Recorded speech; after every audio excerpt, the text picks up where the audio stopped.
Welcome to What's My Age Again, a lifestyle podcast for those of us who are older than young.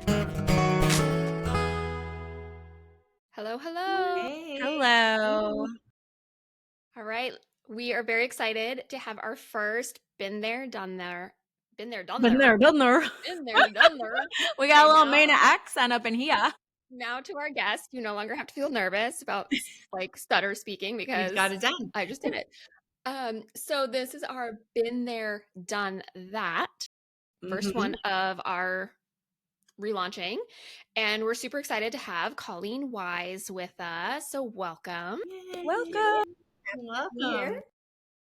So if you haven't listened to one of these episodes before, the general idea is that we find some really cool humans that have a story to tell, and we like to think of ourselves as mentors, even though that's a little bit scary and we talk about some stupid shit on here sometimes. But we really want to connect with other people, not just us, and kind of hear other opinions, other thoughts, and just hear about the cool stuff people have done. There's so much interesting things out there and people. Anyways, we're really excited to have Colleen, and Colleen and Erin are actually friends IRL in real life. Look, I'm cool. So Erin, why don't you tell us a little bit about how you know Colleen, and then we'll have Colleen kind of introduce herself. I love it. Yeah, I'm so honored to be friends with Colleen. Colleen came into my radar years ago before COVID. Scrolling Instagram, I come across this glamorous, beautiful fashion woman who's taking charge of Philadelphia, taking charge of the fashion scene of Philadelphia, doing something at the time called the Philadelphia Trunk Show, where she was taking designers and fashion people from all over the city and bringing them together for events. I'm sure, Colleen, I explained that wrong, but I was just fascinated by you and what you were doing at the time. And COVID hit. And when COVID hit, I had been taking a few acting classes. And anyway, a mutual friend of ours started a podcast, a Zoom call. It was a Zoom call that he started to pull together some of us, people that had been doing some acting or whatever, to have a community during COVID when we could do so little. And I came in when the group was pretty well established.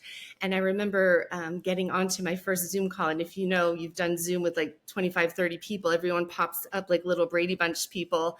And I was sitting here and recognizing a few faces from a class or whatever.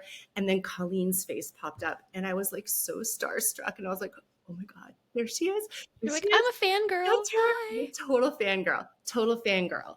Okay. And then what does Colleen do? A couple days later, she reaches out to me as the new person in the group, says, hey, I just want to connect and get to know you. And I'm not going to cry, but that is Colleen. Colleen has the most beautiful heart. She wants everyone to feel included and loved and wanted. And I have just, from that, our friendship has grown and maintained over the years. And if you want a hype girl, Colleen is it. Not a week goes by, not 3 days go by that I don't get an email from her saying, hey, you should audition for this. Hey, this voiceover thing would be perfect for you to do. I know you can do this. There have been times in my life where I've had hard times and I have been like maybe a little more isolated, and Colleen just does not give up on me. And we got to hang out in Philly recently, just a couple weeks ago, thanks to a generous offer. And I know we have plans in a couple weeks too, but and Colleen has just done it all. I mean, she is the truest, realest, most amazing human being, humble, but she's done some really cool things, and she's still doing some really cool things. And lucky IRL to have her as a friend and a mentor. So I'm grateful that we get to share her because she deserves to be shared. Well, I love you. I love you, Erin. And I honestly, I was so impressed that she had done work for L'Oreal. She'd done voiceover work for L'Oreal. Whoa, because L'Oreal used to be my account when I was in sales. And I know it's a very difficult account. And I was I was the fangirl, quite frankly. I was really You're each other's cheerleader. I love it. it. But I'm happy to be here. Thanks for the intro, Erin. We're so glad to have you. Honored to have you, and thrilled to hear what you have to say. Sure. Yeah. Sure. So Erin had sent us, kind of told us a little bit about you, and obviously we were intrigued. to say the least. For sure. So give us kind of the 30,000-foot view of who you are, what you're doing, what you've done. We want Tell to know us what you've everything. seen. Been dirty. Inside. Ooh. Well, I started out as a child. Just kidding you. On a dark and stormy night. Yeah. Yeah. I mean, truly, I grew up in a farm town in the middle of Illinois. At Oh, 659 wow. people, I was the paper girl. Now, nobody even knows what a paper girl is, so that tells you where my start was. This was a paper one, girl. Sarah, I helped Sarah on her paper route. I'm Right? proud of that.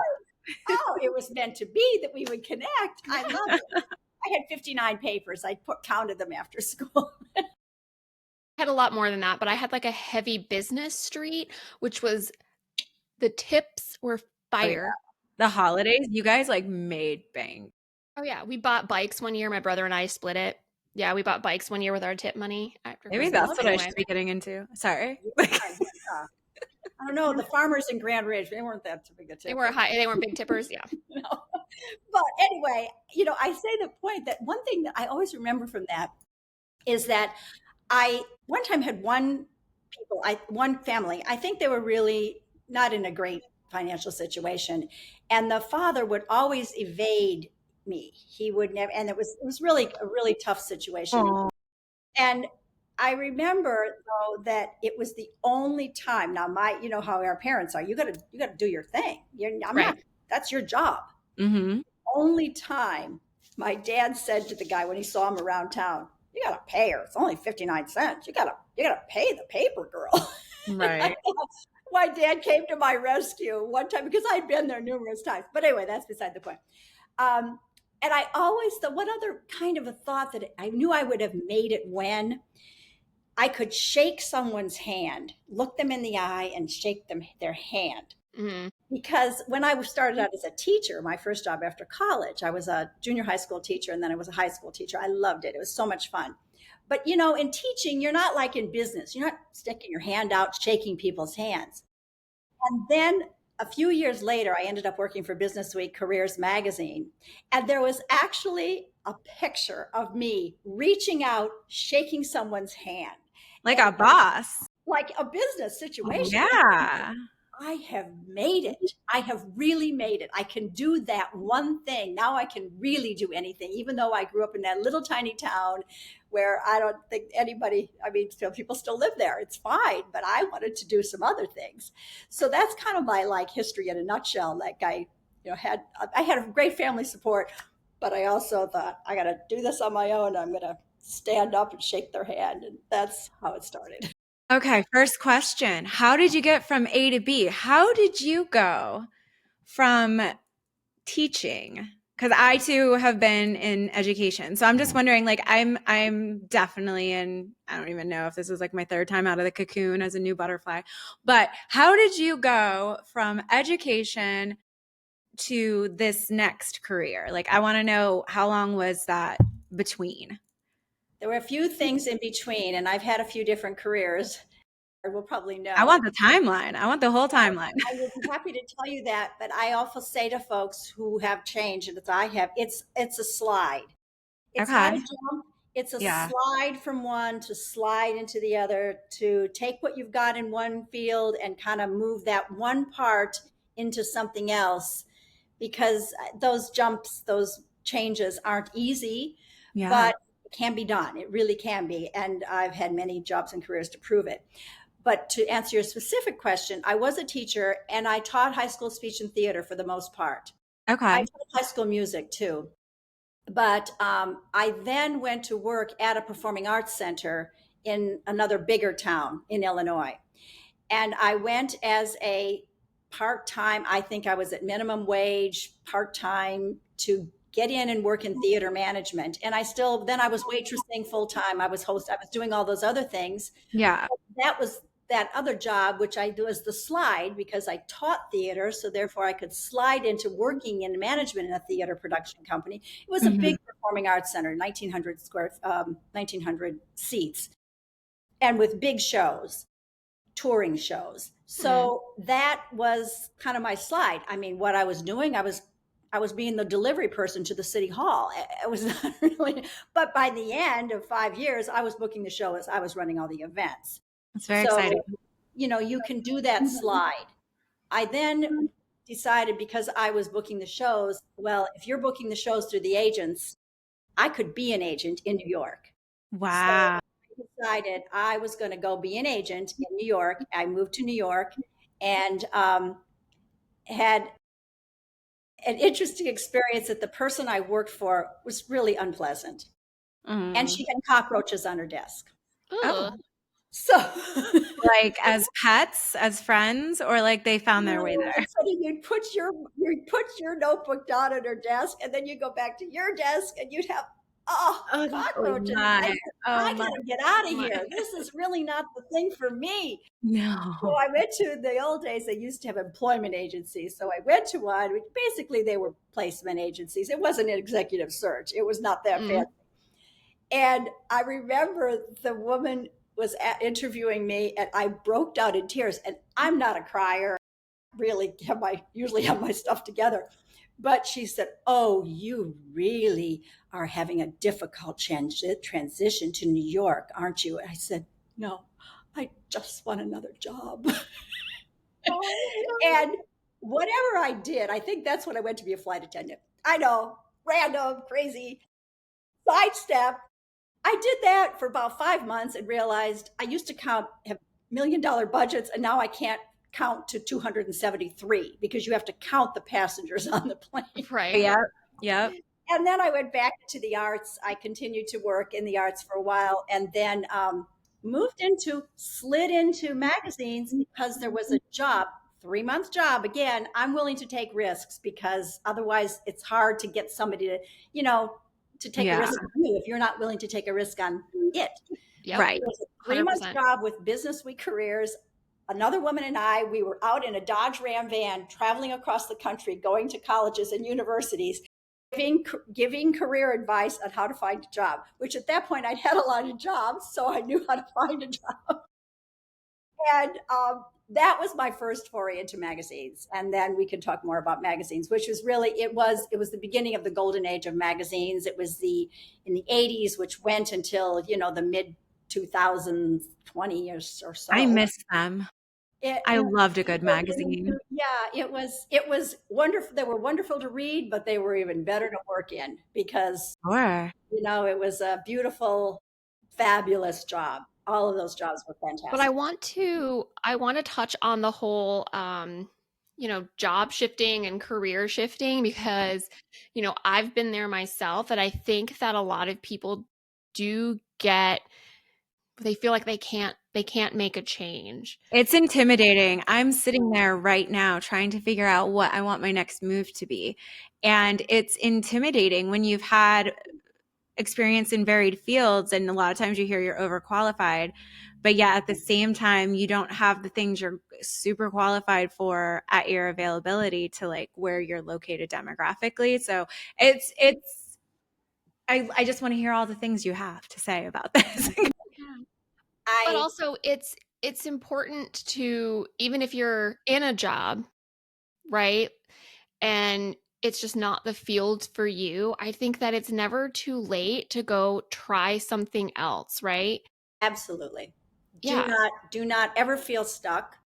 There is always another option. I firmly believe it. I've had 32 full-time jobs, never been fired, always promoted. But it is, I shouldn't say always promoted. To me, it was a promotion if it was a better job. Right. Yeah. And you just have to keep trying, in the sense of it might not be perfect.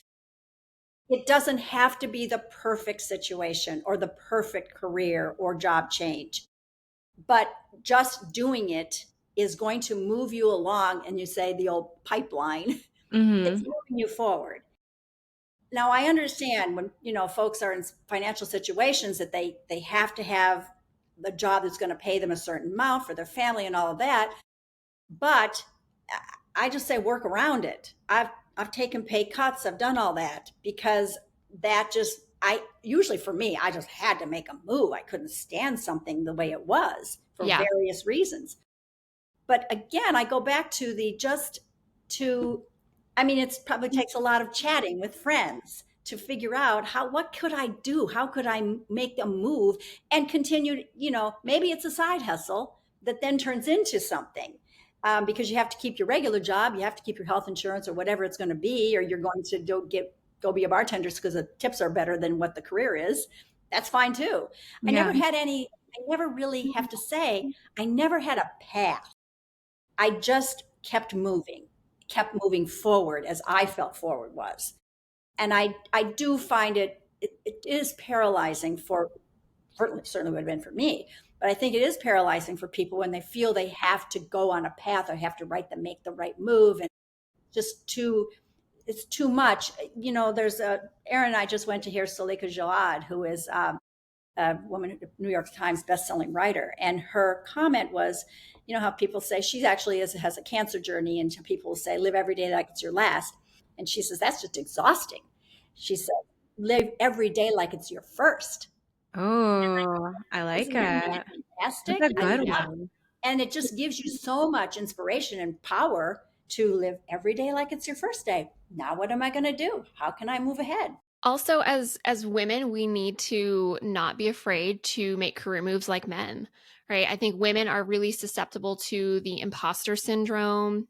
I know I go through anytime I'm looking at a job rec, I'm like, oh, I don't know if I'm qualified for this. And, then I surprise myself, And you are. right? Because I'm like, oh, okay, I do actually know about that. But, you know, I've done the career hopping, right? Like I was in insurance for 5 years. After insurance, I worked in manufacturing, Right? and on the business side, and then I went into like frontline supervising in an industrial environment, like on board, we built destroyers for the Navy, and then from there went into like the test and trial side for the Navy, and then moved to another company to work with Caterpillar on like business support analyst, so more like process improvement. Then I was a financial advisor, and then I went back into defense contracting, and it's led me to like where I am right now, which is still in defense and aerospace as a contracts administrator who's now pursuing a law degree. So I mean, like, you're never too young, people. Like, Absolutely. if you can dream it, you can do it. So, Love anyways, it. I just love that like portion of Okay. your story. But let's get back to the magazine stuff, because I think this is where we've kind of buried the lead. So you worked for a few magazines, and one of them was a pretty big name. So let's go It there. was. The first was Business Week, which was a good entree. I Yeah. don't even think it's around anymore, like many of these. And then I worked, my first consumer magazine was Good Housekeeping. Ooh, Good housekeeping. I think it's still around. I love it. Like their website. Right. Yeah. Well, at the time, I thought, this is not really my favorite image magazine. But I was there for 5 years. I was promoted each time. And I ended up being the LA manager, the New York manager, all of the above. And from that, just a couple of things, which was interesting, is that when you say, take the risks that men take, it was the days when women were in the publishing business, but other than Condé Nast, which we can talk about, the fashion magazines, usually men were the top of the business side. mm-hmm. And the job for the LA manager, I was ready to move up to be a regional manager. It was my time, so I thought, and I put my name in the ring for the LA manager job. And at the time, I was married, and my husband was in New York. He was the production manager for New York City Ballet, and my boss said, "Well, we really can't promote you unless your husband will move with you." And I said, "Of course he will." I lied through my teeth. He said, I said, of course he will, knowing full well, why would he give up? It was a fantastic job. Why would he give up his job? It was perfectly fine with us. I mean, when you're working in the arts like that, everybody is in many different places. It's like everybody who gets their MBA, the spouses are working every place because you get these amazing jobs and you have to go to China or wherever, your work is. So the other reason why he was skeptical to give me the job, one of the things was that we wanted to get import car advertising in the magazine. That was just the time when Nissan and Volkswagen were trying to target women way back in the day before anybody figured that out. And we needed a man to do that. We needed a man to get, those are the words, we need a man to get that advertising in. Meanwhile, the man who'd been in the job for 25 years was ready to retire, never got them in. And I got the job and I got them in 6 months. Wow. Yeah. So it was kind of that time, that was with the We're time. better time managers. What can we say? But I think it was that time, but the lesson is still today. It's not, I don't say it's not hard to figure out. It's like Ron Howard says, I never figured I was any smarter than anybody else. I just worked twice as hard. And I think there's a lot to that still. And those were the things. So anyway, I was thankfully did well in that job. I was promoted back. And then I moved on to the creme de la creme of Vogue. So I said, I traded in my Neutrogena compact for my Chanel. Yeah. Compact, because you had to have the right compact. Silly, crazy. And it was, I actually was at Vogue twice. In between, I was at Glamour and Women's Wear and WWD and all of the above we can discuss. But everybody is fascinated by Vogue and always wonders, is it like The Devil Wears Prada? And I can say, exactly. Thank God. So cool. That would have killed all my dreams. So what do you want to know? Because yes, it was. Oh my God, what do I want to know? Is there really a closet like that you can go in and just pick whatever you want to wear? There is a closet. No, Oh you don't my know what you want to wear. And no, it doesn't look as fancy as that. It is organized because the intern's job is to organize the closet. I worked in the advertising side, but it's on the editorial side. But of course, we knew about the closet. And when I got married, again, I was able to get Vera Wang diamond earrings from the closet, which was pretty cool. They were probably in a safe or something. But anyway, there is a closet, but it's not as fancy. It does have a lot of clothes in it, but it's all clothes getting ready for a shoot that's going to be happening coming up. And then the clothes have to all go back to the designer because they don't really get to keep those clothes. See, I've totally kept clothes from photo shoots. That's why I was wondering. I'm like, do people get to keep them? Because I totally kept clothes from shoots. I love it. I mean, it wasn't luxury brands. It was like boutique brands, but still, it would have been way better to be in that closet. That's great. Yes, there is a closet. And I remember I made a very good impression on my now 39-year-old stepdaughter when she was 12, when my husband and I were just dating. I said, oh, come on. I was working at Jane magazine at the time. And so I brought her to the we love that magazine. She got to pick out beauties. I'm like, oh, maybe this is working for me now. Yeah. I have to talk with her about that. Sarah and I loved Jane when we were growing up. So Sarah and I have known each other. What did I say? 12 and 14 when we met, and we're now celebrating 40 and 42. Yeah. So she's about to turn 40 next week, and we're celebrating our 27th birthday together. But Jane was our jam. Yes, Jane was very cool. It was fun to be there, and in that era when it was hot, and she was fascinating and fabulous, and it was fun. It was a lot of fun. Yeah. A lot of 20-somethings on the staff. I think at that point I was 50, so I was like a grandmother. That is where I met my husband. We met on Match.com, and he had a date in the afternoon, and the woman wasn't quite right for him. So he went back. He was going to cancel the date with me because he figured, So he went back to Penn Station. He saw Jane, and Jane was a little racy. It was a little kind of, a little edgy. And he saw my name in the magazine. He thought, wait, I got to go meet this woman. I'm like, of course, then he found out that the business side is like not sexy, but still. No tattoos on my wherever, Yeah. So anyway, we laugh about it because it was but it was a great. And so remember Jane? Sounds like you were both magazine fans. Oh yeah, So, Jane magazine. I think we looked at Glamour. Teen magazine, Vogue, obviously. Teen Vogue. Teen Vogue. Yeah. And then, of course, the clothing catalogs. Delia. I was gonna say, like, Delia's clothing catalog was basically a magazine to us, but they kind of revolutionized catalog shopping because they did make it. In fact, they had editorial magazine stuff in it, so it kind of did both. Well, and remember, Lucky was totally a shopping You remember? Yes. Yeah. I loved Lucky. I remember because it would say, get it here for this price. Then I got into Allure Yes. as I turned towards the 20s, and Allure really stuck with me for a while. But I remember my first magazine subscription as an adult was Vogue.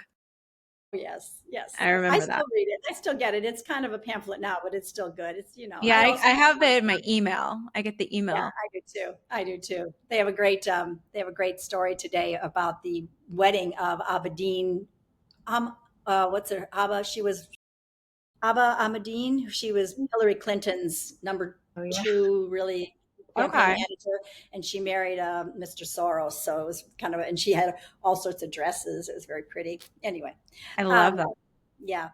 But the other thing too, you probably will love reading the Graydon Carter, who was the publisher or editor in chief of Vanity Fair. He has a Okay. book out when the going was good, and it's all kind of the decadence of Condé Nast and the magazine world at that time when we were taking town cars and we were taking, going to spas every day with our clients. I went to every Broadway show. I went from the front row of the U.S. Open. It What was an amazing wild. adventure.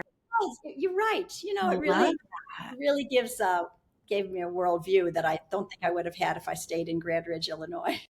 I feel like what we can closest look at that would resemble that, niche job now is probably an influencer. If you think about it, because you guys were kind of like the influencer behind the paper before there was internet to kind of put people more front and center. Now we have these influencers that are taking town cars everywhere, going to shows, ending up, at Wimbledon. Yeah, but you were like one of the OGs. Like you were influencing people and they didn't know who you were, but you shaped minds and choices without them having any idea who you were. What a powerful feeling.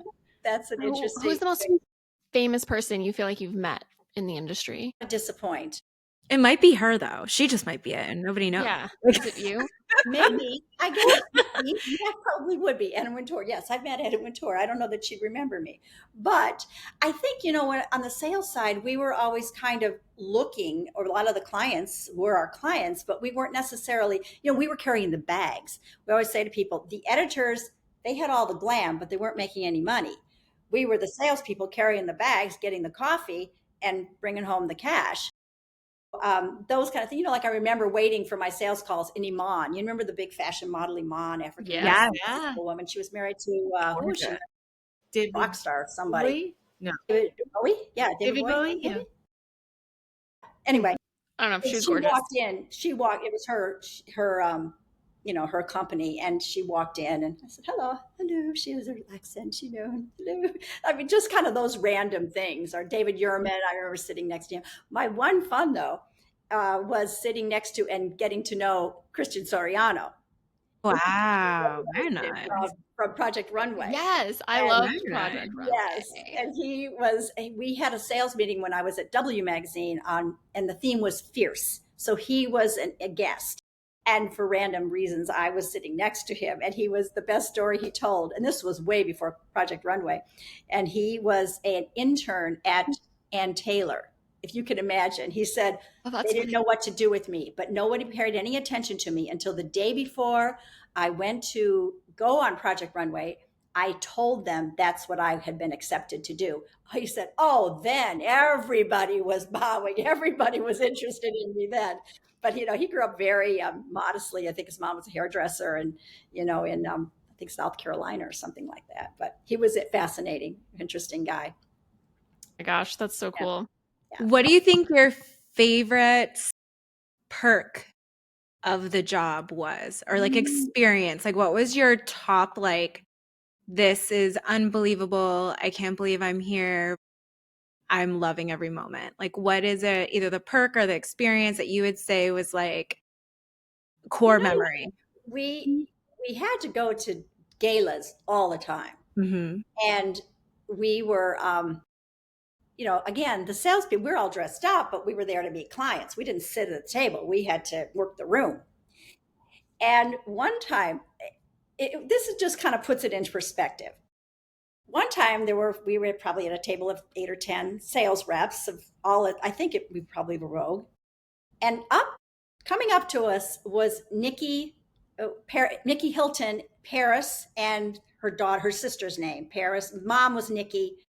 Paris Hilton is daughter. You remember Paris Hilton, Nikki right? is the sister, Paris, and Oh, then it's Kathy, I think is the Kathy mom. Hilton. Yes.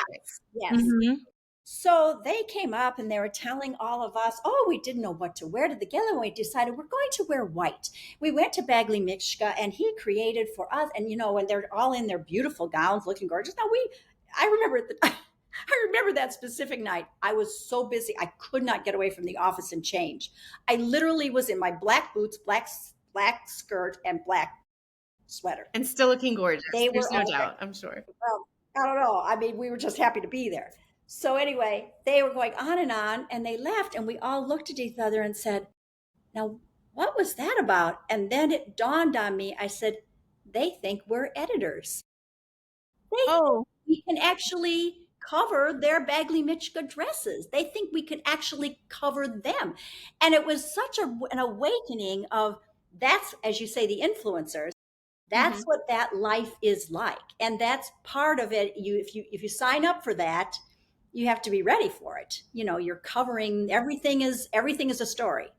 Or you're trying to write that story for everything. So it was just kind of a aha moment of that's what the other side of this business is. Even though it sounds really glamorous, that's what it is. And It's how was that interesting. for you, Anyway. Colleen? Because like I said, I know you as like the most genuine human being ever. And I'm sure there are like lots of sides of that world that are not as genuine as you. Like, did you just laugh that stuff off? Was that ever like hard for your soul? Did you just have fun with it? Probably that's the answer knowing you, but I'd love to know how that was. Because it's just not who you That's a are. good question. You could be, and you're just not that way. Very good point. I think that we were so busy and working so hard on our side of the business that we didn't. It didn't really affect me. And it sounds like crazy, but it didn't. But I will tell you, and this is the truth, it was a very hard business at that magazine, particularly because it's the big, image publication of the company, that it took its toll on a lot of people. You weren't there for very long. I was there for 2 years the first time and a year and a half the second time. But many people flowed in and out. Many people were at Vogue because you can only do it so long, because it is very hard on the soul. It's abusive in some ways. And I remember that the first time when people were kind of filtering through, realizing that everybody went to therapy, except one woman went to the Betty Ford Clinic. ooh, She's still an alcoholic to this day. And it is that kind of thing that I don't know, maybe the Midwest, you kind of, I don't know, maybe your parents say, you got to have your act together and you got to take care of it yourself. I don't know. That's kind of what I thought. And you realize you have to really keep a sense of yourself. But I had wonderful friends from that business, fantastic people, women I'm still in touch with. But I think the interesting thing, too, that you brought up about mentorship, and it's really important to have that. But we were among the first in that business. And Yeah. I never thought I had a mentor. And I finally asked some friends who we were in the business together for many years, oftentimes at competitive magazines, going in and out, 20 some years of working. Did you have a mentor? Who was your mentor? I'm asking everybody. And everybody's like, well, I never had a mentor. Did you have a mentor? Nobody. We never had any mentors. We were just working one step in front of the next to the next spot. I mean, if anything, you had to kind of put up with men giving you a kiss on the, cheek. And when they talked about with Harvey Weinstein having the button under his desk, one of our bosses had a button under his desk. I never had any bad situation, but that was true. That was that he could shut that door, and he did with his little tap. So those were maybe more the challenges in some ways. And the fact that as I mentioned earlier, the men were at the top. We were coming forward. And, but we did it. Yeah. We made it. I mean, unfortunately, depending on the industry you work in, it's still that way. it Yeah. is. Yeah. So, Yeah. Yeah, I've had a couple incidences, if you can believe it. that's just crazy. You I can't know, I believe remember that's going to not a right. conference, and after the conference, we're all at like the bar in the hotel, and everyone's having like a drink or two, and I'm sitting like at this round table with just a whole group of people, and like someone's hand keeps like rubbing up my thigh, and I'm like, I at remember you first called me. I'm like, do you know that that's not your leg you're touching? And he was just like, oh, ha ha ha. And I kept like moving and moving and kept following me, followed me all the way to the elevator, up to my floor. And then I just ran as fast as I could and got to my room. I have no idea if he followed me off the elevator, but I booked it and just locked myself in my room for the rest of the night. And then I couldn't go and socialize the rest of the business trip because I was like, I don't know what's going to happen. And I'm not going to let myself have alcohol when I'm, in this environment. Yeah. So it Oh, still happens a lot, well, that gives unfortunately. me that really breaks my heart because I we see progress in so many areas, of course, thankfully, Yeah. but not enough. Oh, I'm so sorry that happened to you, especially now. I know it's just so crazy to think that that Well, stuff still happens, but I looked it up because I said to my husband, I said, wait a minute, did the ERA ever pass? The Equal Rights Amendment. And the Equal Rights Amendment has not passed. It still has not been ratified it has to be ratified by 48 states, and it had to be, I believe it was 48 for whatever number, and it only was ratified by like 43. And it never got to the point by the 7-year deadline. That's And wild. Steve said, and it never came up as any big political issue, even in the last election or even in previous elections. And I mean, I've certainly made progress in a lot of ways, but nothing's for sure. no. Yeah. Yeah. So, as we ask all of our been there, done there guests, Been there, um, done there. Been there, done that. been there, done there. Uh, what would be something that looking back, now that you've made it to this point, that you wish you could just tell your younger self, like that does not matter. You're worrying about something that is in the long run is just not going to matter. I just met a woman on a train yesterday who said that she feels the comparison between men at 50 who always become grumpy, that women at 70 just say, I don't care. I'm doing this. I don't care. I'm going to swim nude in the such and such. I don't care. I get that. But I would say to my younger self, care. Yes, care for people. That seems like the obvious. But a lot of things do make a difference. Mm-hmm. All of those things that you think, whatever. Is it worth it? Is it not? It's all worth it. It's all worth doing. It's all worth going full out. It's all worth trying. It's all worth taking the risk. It is worth it. And I do care. I probably should have even cared more. Maybe I would have made a little bit. I don't know. I don't know.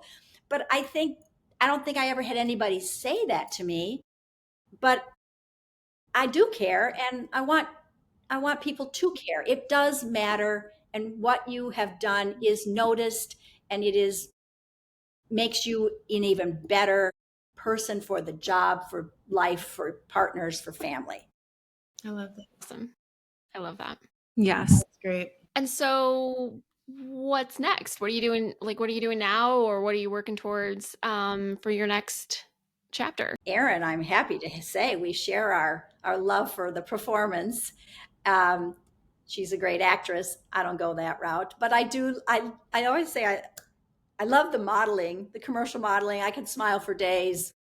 Please, by comparison to running, by comparable, I was running big teams. So you're running strategy. You're making sure you go out of the door in the morning. Please let that work. Please, this is like the easiest thing in the world. I was making more money doing that, but whatever. I've made my money, and I think to be able to do that and to find the joy in whatever you're doing, to find the excitement. Like yesterday, I was the model for an avatar. So I probably read this script on the teleprompter 7 or 8 times. Once as a nurse, my hair pulled back, looking very, very, kind. Once as a therapist.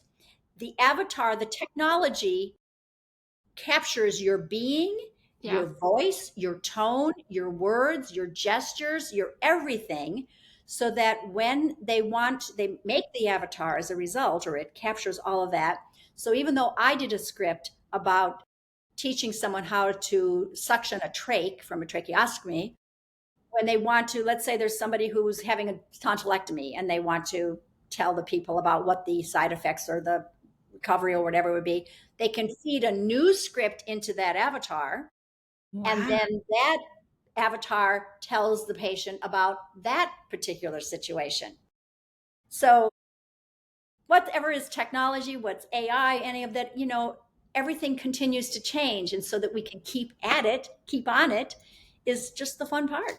That's Yeah. I hope you get amazing. paid. That's I so hope you cool. get paid for Technology every is additional crazy. script and character they make out of you, Colleen. I'm interested. Supposedly That's what I was wondering. Do you get royalties off of your likeness every time it's used? Because that's I a do. little, I mean, that would be a little screwy if not. I'd Yeah. be like, hold up. I do. I own the Good. likeness. They use it Okay. again. I Okay. don't own the video, but I own the likeness. All We'll right, see. cool. Thank you. Interesting. Thank you. I love the name of your podcast, just so you know, ladies. I love it. It's so great. Thank Thanks. you. It's We very are cool. constantly asking ourselves, how old are we? Like, when did this happen? I still don't feel 42. I don't know how I got here. I'm still 16. That's good. Good. That's good. Live every day like it's your first. It's your first Yeah. day. Yeah. But it's crazy because I would never want to be any younger than I am now. Because everything I've experienced all my life up till now, like I love who I've become, and I don't want to go back to being naive without knowing all that I know now. Yeah, that's great. That's great. Awesome. Well, Colleen, thank you so much for joining us. This was so fun. Yeah. I feel like we probably could have talked for like a couple of hours. Forever. But we might have to have you come back and guest host again because you were super fun and I really enjoyed talking with you. So thank you. Thank you so much. Erin, Continued thank you. success and all of you. Continued success. You're doing great. It's really Thank you so much. Erin, thank you for sharing your friend with us. We might have to steal her. My pleasure. Yep. And I think Colleen Part 2 is a great idea because I think we've only scratched the surface of Colleen's story and all that she has to offer us. So thank you so much for being here. You are a beautiful person inside and out, and I'm blessed to know you. And I'm so glad that more people are getting to know you. Thank you for this. Yeah. Thank you. Awesome. Yeah. All right, listeners, we'll see you next time. Ciao. Bye.